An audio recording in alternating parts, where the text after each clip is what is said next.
안녕하십니까? 김한입니다. 이번 시간에는 2024학년도 부산교육대학교 수시 기출문제에 대해서 알아보겠습니다. 자, 수시 기출문제 중에서 이번에는 나형문항입니다.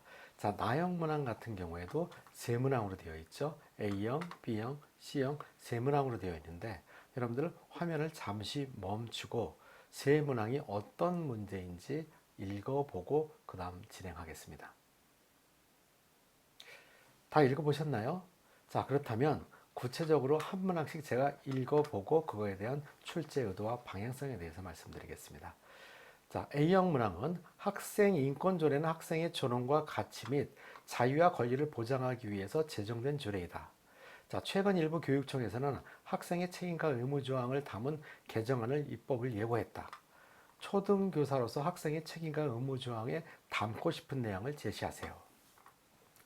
자, 학생 인권 조항에서 일부 수정하는 부분이 있다면 여기에서 필요한 부분이 어떤 것이 있는지에 대해서 제시해봐라. 교사의 입장에서 그런 문제이죠. 자, 이 문장의 출제도를 우리가 살펴보면요. 보통 이제 학생의 인권 조례하고 교사의 고권이 충돌된다고 생각하는 경우들이 많이 있지만 사실은 그런 것은 아니죠. 인권이 보호받고 그거에 반해서 본인의 권리와 의무를 다한다면 교사의 인권도 존중받을 수 있을 것입니다. 자, 이런 거를 감안해 봤을 때 학생의 인권 조례가 학생의 책임과 의무에 대해서 과도하게 관대해 가지고 발생될 수 있는 문제점을 어떻게 줄일 수 있는지에 대한 생각. 자, 이런 거에 대한 본인의 견해의 입장에서 제시한다면 좋은 답변이 될 수 있을 것이고요. 이러한 답변 내용을 통해 가지고 교직 인성 및 전문성 그리고 창의 융합 역량 등을 평가하겠다라는 것이 출제 의도입니다. 그렇다면 A형 문제에 있어서의 그 방향성, 답변의 방향성은 어떤 것이냐? 서두에도 제가 말씀드렸지만 학생 인권 조례와 곡견 침해가 이어진다는 이분법적인 발상은 옳지 않은 생각입니다. 자, 왜 그러냐면요. 학생 인권 조례가 있기 때문에 교권 침해가 생긴다. 이거는 앞뒤가 맞지 않는 얘기죠.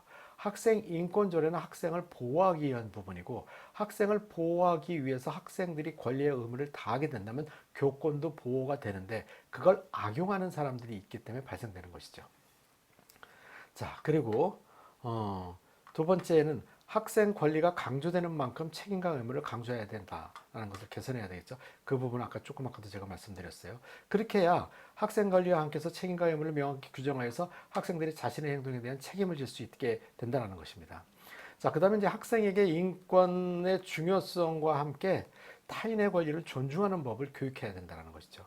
본인들의 인권만 중요한 것이 아니라 타인을 존중할 수 있는 마치 이게 민주 시민 교육에 해당되는 것이죠. 그래서 이런 교육을 하게 된다면 도움이 될 것이다 라는 부분이고요. 자, 그 다음에 교사의 교육적 권한을 보호하고 학생과 교사 간의 상호 존중을 강화한다. 이게 굉장히 중요하죠. 학생과 교사의 서로 상호 존중하는 부분이 있어야 인권도 보호가 되고 교권도 보호가 되겠죠. 그 다음에 학생, 교사, 학부모의 모두의 권리의 의무를 균형 있게 규정하는, 다시 말하면 학생이 됐든 학부모가 됐든 또 교사가 됐든 다 서로의 상호 존중이 이루어져야 되겠죠. 그러기 위해서 교육 공동체 조례를 신설하는 것도 하나의 방법이다. 그래서 모든 구성들과 함께 책임을 지는 환경을 조성해야 된다는 이야기죠. 자, 이러한 제가 말씀드린 것을 모든 것을 다 이야기할 수는 없지만 이 중에서 본인이 좀 더 마음에 드는 부분들이 한 두 가지, 세 가지 정도 이야기를 하게 된다면 좋은 답변 될 수 있을 것이라고 생각합니다. 자, 다음으로 B형 문제 확인해 보겠습니다. 자, 인공지능은 교육 분야에 다양하게 활용될 수 있다. 교과 지식이나 문제 풀이와 관련된 질문에 대한 정확히 답하고 질문에 대해서 설명해 주는 인공지능도 활용하게 될 것이다. 자, 이러한 상황에서 교사는 교과 수업을 어떤 역할을 해야 되냐? 자, 인공지능에 관련된 거, AI 교육이 지금 활성화되고 있고, AI 교육이라고 하는 것은요, AI를 활용한, AI 기술을 활용한 교육을 얘기하는 것이죠. 그래서 인공지능 교육 분야에 대한 것에 대한 질문이고, 교사가 수업에 어떤 역할을 해야 되느냐. 뭐 여러분들이 이런 얘기 듣자마자 하는 얘기들이 있더라고요. 교사가 AI 역량을 키워야 되지 않겠습니까? 이건 너무나도 당연한 얘기이고요. 자, 그래서 이 문항은 출제 의도를 살펴보면요. 자, 인공지능이 교사가 담당하는 역할을 대신하게 발전하는 상황에서 교사의 역할을 재정립한다. 자, 이 지원에서 그래서 지원자의 이런 답변 과정 속에서 교직 인성, 적성, 의사소통 역량을 파악하겠다. 기존에도 많이 출제됐었던 것이 인공지능 교사가 인간 교사를 대체할 수 있는가에 대한 질문들이 많이 대두됐었죠. 그럴 때마다 학생들은 뭐라고 답변을 했냐면은 뭐 지식적인 측면은 가능하지만 인성적인 측면에서 부족할 것이다 라는 답변을 그냥 어떻게 보면 좀 형식적인 답변이 될 수도 있겠지만 이런 답변들을 많이 해왔습니다. 자, 그렇다면 방향성에 대해서 우리 한번 살펴볼까요? 자, 교사는 AI 도구를 활용하여 학생들이 학습을 촉진시키는 역할을 해야 된다. 이게 AI 교육의 목적이죠. 주로 이제 AI 교육을 함으로써 개별 학생에 맞는 학습 데이터나 학생의 데이터를 분석해가지고 맞춤형 학습을 할 수 있다는 것. 자, 이제 하지만 그렇게 됨에도 불구하고 이제 학생들이 더 깊이 이해하고 비판적 사고를 할 수 있도록 도와야 한다는 게 따라가야 된다는 얘기죠.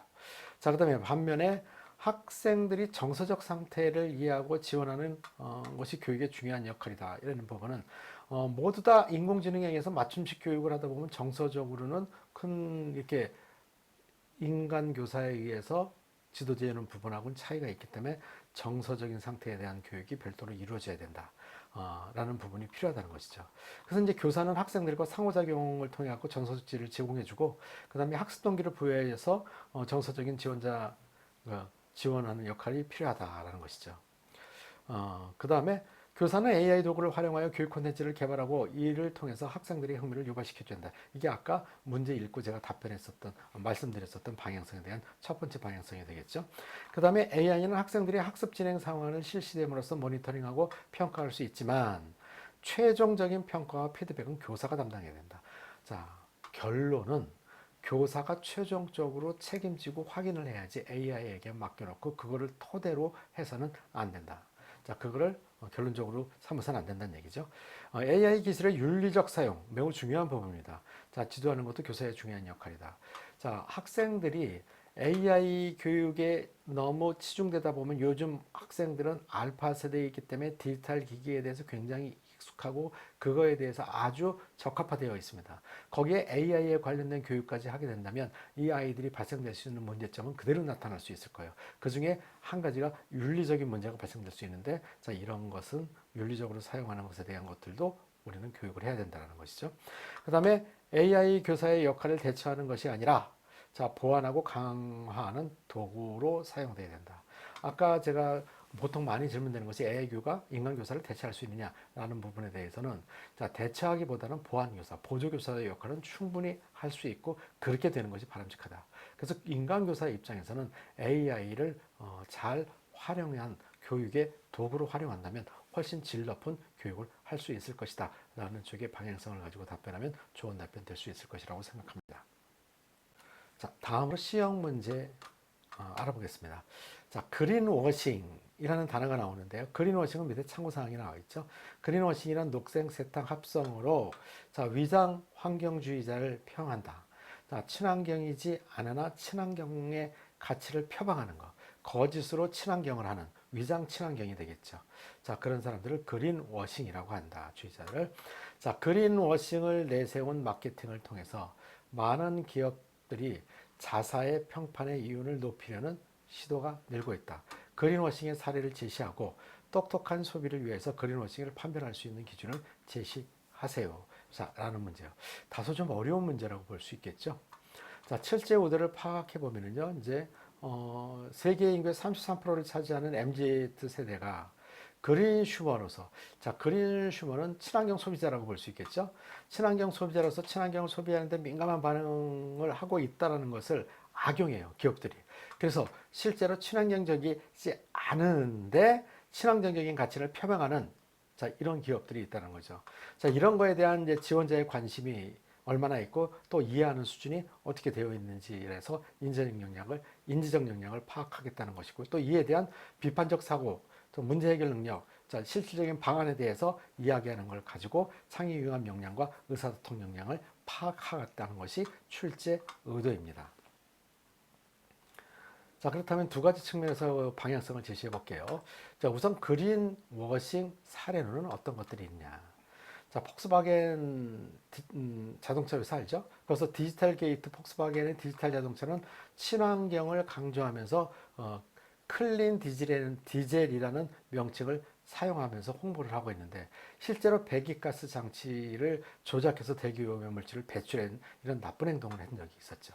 자, 그다음에 네슬레의 알루미늄 캡슐이 문제다. 네슬레는 알루미늄 캡슐의 커피를 재활용 시스템을 홍보하고 있습니다. 알루미늄 캡슐을 사용하기 때문에 재활용이 가능하다라는 부분을 홍보하고 있는데 실제로 알루미늄 생산 과정에서 많은 이산화탄소가 배출되고 있다는 것. 자, 이 부분이 모순이죠. 그 다음에 석유, 영국 석유 회사 BP. 자, 보면은 여기 사례를 보면은요. 자, 비욘드 페트로펠륨이라는 이제 슬로건을 내세워 갖고 친환경 이미지를 강조하고 있지만 여전히 주요 에너지 자원으로 석유, 화석 에너지를 사용하고 있다는 것. 자, 이런 것들이 모순점이 될 겁니다.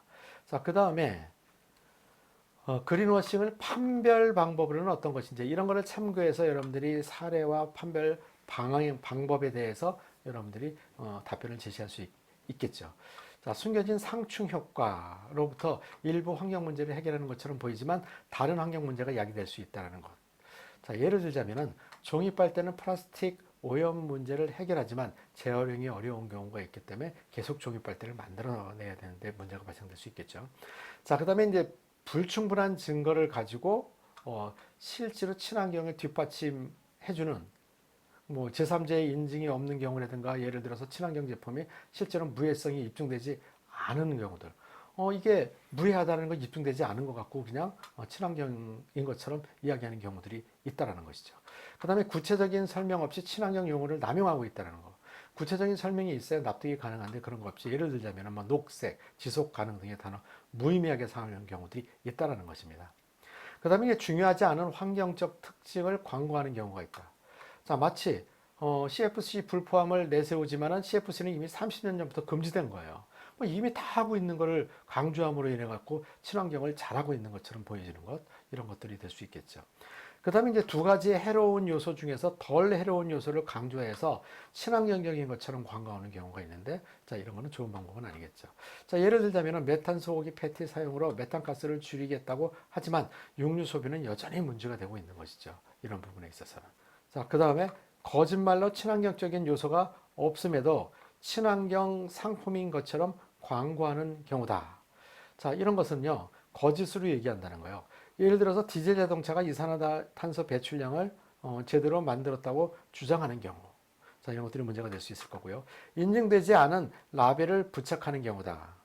자, 예를 들어서 존재하지 않은 친환경 인증 마크를 사용해 갖고 사실인 양 이렇게 하면 이 정도 되면 이거는 사기죠. 그러니까 이런 부분들이 판별할 수 있는 방법으로 사용할 수 있다는 것이고요. 자, 이러한 방향성을 가지고 여러분들이 답변을 준비한다면 좋은 답변 될 수 있을 것이라고 생각합니다. 마지막으로 김한 컨설팅에서는 교육대학교, 사범대학교 파이널 특강을 준비해놨습니다. 현장 강의와 인터넷 강의 두 가지가 있는데요. 자, 현장 강의 같은 경우에는 현장 강의 11월 15일부터 자, 학교별로다가 실시를 되는데 총 시간은 7시간에서 9시간 정도 학교별로 다 있습니다. 물론 학교에 따라서 기본 파이널과 그 다음에 심화 파이널로 나눠진 학교도 있습니다. 자, 모든 강좌는 인터넷 연계 강좌를 준비해 뒀기 때문에 학생들이 미리 이 연계 강좌를 듣고 와서 면접 준비를 하게 되면 훨씬 더 도움이 될 수 있다는 거 꼭 기억하시고요. 자, 상담 신청은 아래 전화번호를 확인하시면 좋은 상담 해드리겠습니다. 자, 그 다음에 인터넷 강의. 자, 실질적으로 현장에 오지 못하는 학생들 같은 경우는 인터넷 강의로 공부를 하는 경우들이 많이 있거든요. 대학별로다가 또는 강의별로다가 여러 것이 있으니까 김한 컨설팅 홈페이지에 들어가서 확인하시고 그 다음에 수강하시게 되면 좋은 결과 있을 거라고 생각합니다. 여러분 감사합니다.